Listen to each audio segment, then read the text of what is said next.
So anyway, as I was saying, I made connections yesterday. Yeah. And it's slow going still, but one step at a time, one foot in front of the other.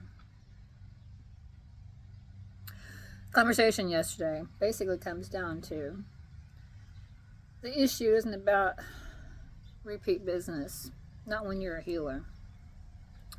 The issue is about healing, and then word of mouth travels, truth rolls out, and new people come in that needed you before, that didn't have access to it because, the system was set up like it was, which is keep them coming back, never let go of your patient.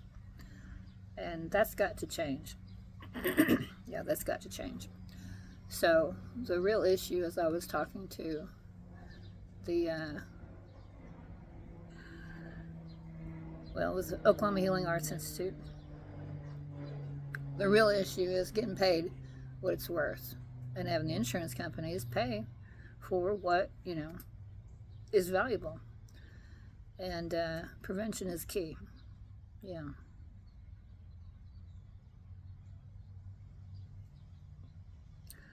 Anyway, I'm not here to take away anybody's manipulative therapy, I guess you could say, in a sense. Let me just explain to you real quick. In a sense, I am. So yeah, in a sense, I am here to take away the manipulative therapies because I need to explain to you, you need to understand this. Manipulative therapy is not where the answer is. There is a difference between adjustment, a specific placement, and a manipulation, just something to get range. Now, manipulation has its place and its time, but it has to come after a true adjustment. Chiropractic does not, they don't actually understand the first thing about true adjustment, neither does physical therapy, osteopathy, massage, or any other, spinal manipulator. They don't understand what a true adjustment is. A true adjustment has got to come first. That has to do with the pelvis and the head. That's my area of expertise. And I am the foremost authority in the world on the atlanto-occipital joint. Yeah, that's been established at this point. I keep having to pause for these planes. Sorry about that. Yeah, so I'm the foremost authority in the world on the atlanto-occipital joint. And it's like I've been saying all this time, if you don't understand how the joint's formed, you can't understand how it really works. You don't know what the difference is between normal and abnormal. You don't know what to do to fix the problem if there is a problem. That's just common sense. And it's also common sense and stands to reason that you don't go and allow for or have a bunch of people run into the possibility or potential of experimenting in this area when you've got a specialist that already knows. Public safety is forefront of my message. So it is now time to have the powers that be basically take a seat, boys.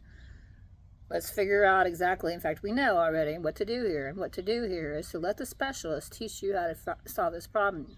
First things first, we might have to have the insurance companies actually pay the true value of what it's worth.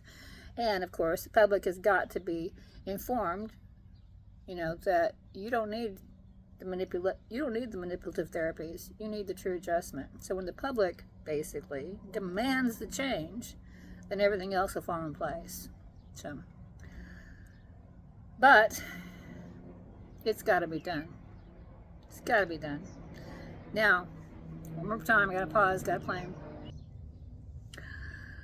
Now, I do think there's something to homeopathy. I know there's something to naturopathy. Nutrition is extremely important. Massage has its place as well. Acupressure, I think I've told you before. Raymond Nimmel was credited with the acupressure phenomenon here in the West. Well, my grandfather taught it to him. So I do that too.